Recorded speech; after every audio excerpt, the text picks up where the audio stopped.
ስሜ ደምስ ይባላል። የመጣሁት ከቀጨኔ አካባቢ ነው። የምሰራው የባህል ልብሶች ነው የምሰራው። ጥልፍና ስፌት ነው የምሰራው። ኢምፓክት ሴሚናርን ያወቅኩት የዛሬ 2 ዓመት ደምስ የሚባል ዘመድ አለኝና በውጭ የሚኖር እሱ የዩቲዩብ ሊንክ ላከልኝ።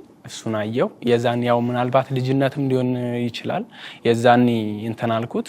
አሁን ግን ጊዜው ሲደርስ በእሱ ነው በነገራችን ላይ ስፖንሰር አድርጎኝ እዚህ እንደመጣ ያደረገኝ እና ከልብ አመሰግናለሁ። ይሄን ቪዲዮ ደግሞ ያው ያሼ ቪዲዮ ስለማያመልጠው ያያል ብዬ አስባለሁ እና በጣም አመሰግናለሁ። ከልብ አመሰግናለሁ።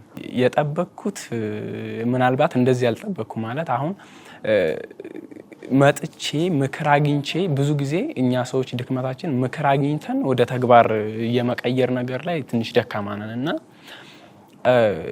በቃ በጣም ወደ ውስጥ የሚገባ አይነት ትምህርትና ምክር ነው ያገኘሁት እና ተግባራዊ ማደርገው ይመስለኛል። በጣም ከጠበቅኩት በላይ ነው ያገኘሁት። በህይወቴ ላይ ትልቅ ተጽዕኖ ምናልባት የህይወቴ አሪፍ አጋጣሚ ምለው አጋጣሚ ነውና ከጠበቅኩት በላይ ነው ያገኘሁት። ያስገረመኝ ነገር አለ። ምክንያቱም ኢዘዲን አሁን ለምሳሌ ገና የ24 ዓመት ወጣት ነው።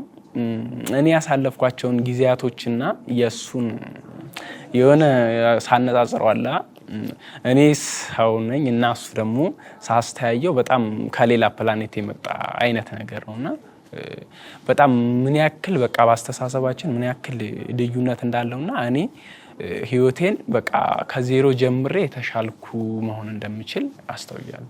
ማለት የምፈልገው የእውነት አመሰግናለሁ። ኢምፓክት ሴሚናር ቤተሰቦች ነው ሁሉንም ጋሽ አሸናፊንም በጣም አመሰግናለሁ። ይሄን እድል ስለፈጠረልኝም ለደምስ በጣም አመሰግናለሁ። በነገራችን ላይ እንደ ሁለተኛ አባቴ ነው። በጣም ይመክረኛል፣ ሰፖርት ያደርገኛል። በጣም አመሰግናለሁ። ከኢትዮጵያ ውጭ ለሚገኙ ኢትዮጵያውያን እና ኤርትራውያን ያዘጋጀነው የቢዝነስ ስልጠና አለ። በዚህ የቢዝነስ ስልጠና ላይ እንዴት አንድ ሰው ፓሽኑን ወደ ስታርታፕ መለወጥ እንደሚችል ባለበት ቦታ ላይ ሆኖ ዓለምን ጠቅላላ የሚነካ ቢዝነስ እንዴት መፍጠር እንደሚችል ቢዝነስ ያላችሁ ሰዎች ደግሞ እንዴት ዲጂታል ኤክስቴንሽን እንደምትሰሩለት እንዴት ስኬል አፕ እንደምታደርጉ እንዴት ፒቮት እንደምታደርጉ ያላችሁን ቢዝነስ እንዴት ኦፕቲማይዝ እንደምታደርጉ በዚህ ዘመን ነገሮች በፍጥነት እየተለዋወጡ ባሉበት ዘመን እንዴት ካለንበት ቦታ ጀምረን ዓለምን የሚነካ በትልቁ ኢምፓክት የሚፈጥር ቢዝነስ መፍጠር እንደምንችል ያንን ደግሞ ከዕለት ተዕለት ህይወታችን ኑሮ ጋር እንዴት እንደምናስተሳስረው የምናስተምርበት ኢቨንት ተከታታይ ሳምንታዊ ቨርቹዋል ኢቨንቶች አዘጋጅተናል።